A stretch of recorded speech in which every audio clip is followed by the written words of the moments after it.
আজকের আমার এই ভিডিওটি সুকন্যা সমৃদ্ধি যোজনা সম্পর্কে, বিশেষ করে যাদের মেয়ে বা কন্যা সন্তানের জনক জননী আছেন বা পিতা মাতা আছেন তাদের জন্য এই ভিডিওটি। আমি এই সুকন্যা সমৃদ্ধি যোজনা সম্পর্কে কিন্তু আগেই আমি অনেকগুলো ভিডিও করেছি, অনেকগুলো তো একটা কি দুটো ভিডিও আছে, কষ্ট করে অবশ্যই সেগুলো কিন্তু দেখে নিতে পারেন। তো এই ধরনের তথ্য দেয়া আছে। আর এই সুকন্যা সমৃদ্ধি যোজনাটা সম্পূর্ণভাবে প্রধানমন্ত্রীর যোজনা, প্রধানমন্ত্রী সুকন্যা সমৃদ্ধি যোজনা। এরা হচ্ছে কন্যা সন্তানদের জন্য, যারা কন্যা নন অর্থাৎ পুরুষ যারা আছেন ছেলেরা, তারা কিন্তু নয়, শুধুমাত্র কন্যাদের জন্যই এই সুকন্যা সমৃদ্ধি যোজনা।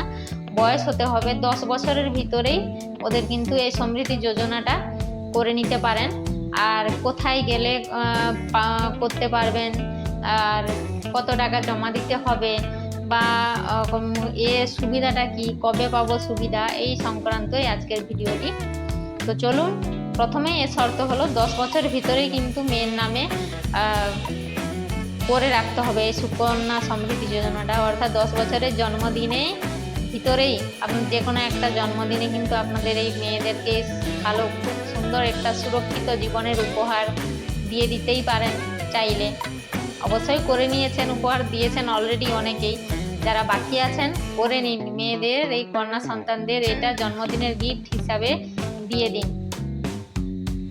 এই সুকন্যা সমৃদ্ধি যোজনা ব্যাংক অ্যাকাউন্ট, এটা ব্যাংকে গেলেও করতে পারবেন অথবা পোস্ট অফিসেও এই যোজনাটা চালু আছে।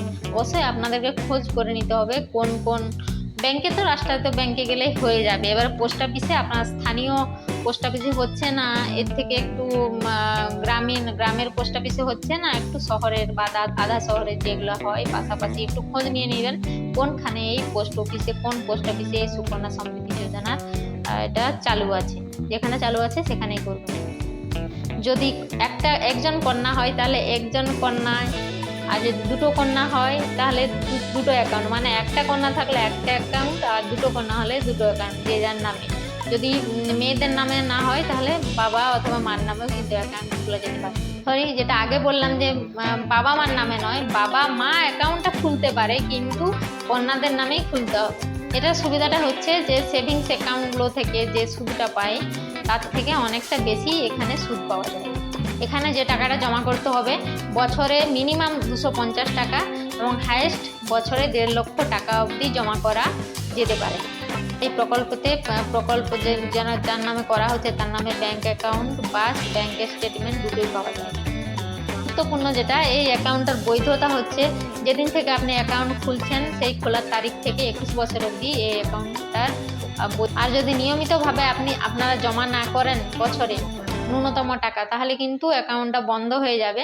আবার যদি পরে আপনি পেনাল্টি বা জরিমানা থাকে যে আমি 1 বছরে দিতে পারলাম না, পরবর্তী সময়ে আপনি সেই 1 বছর না দেওয়ার জন্য যে জরিমানাটা থাকে সেই জরিমানা সহ যদি আপনি জমা করেন তাহলে সেটা অ্যাকাউন্টটা পুনরায় চালু হয়ে যাবে অটোমেটিক। হ্যাঁ, 50 টাকার পেনাল্টি লাগে বছরে না যদি জমা করেন বছরে। এটা যদি কন্যার বা মেয়ের 18 বছরের পরে উচ্চ শিক্ষার জন্য আপনি 50% মানে 50% টাকা তুলে নিতে, 50% টাকাটা মেয়ের বিয়ের জন্য খরচ হতে পারে বা উচ্চ শিক্ষার জন্য খরচ করতে পারেন। সব থেকে যেটা গুরুত্বপূর্ণ, এই সুকন্যা সমৃদ্ধি যোজনাতে কিন্তু কর ছাড় পাওয়া যায়।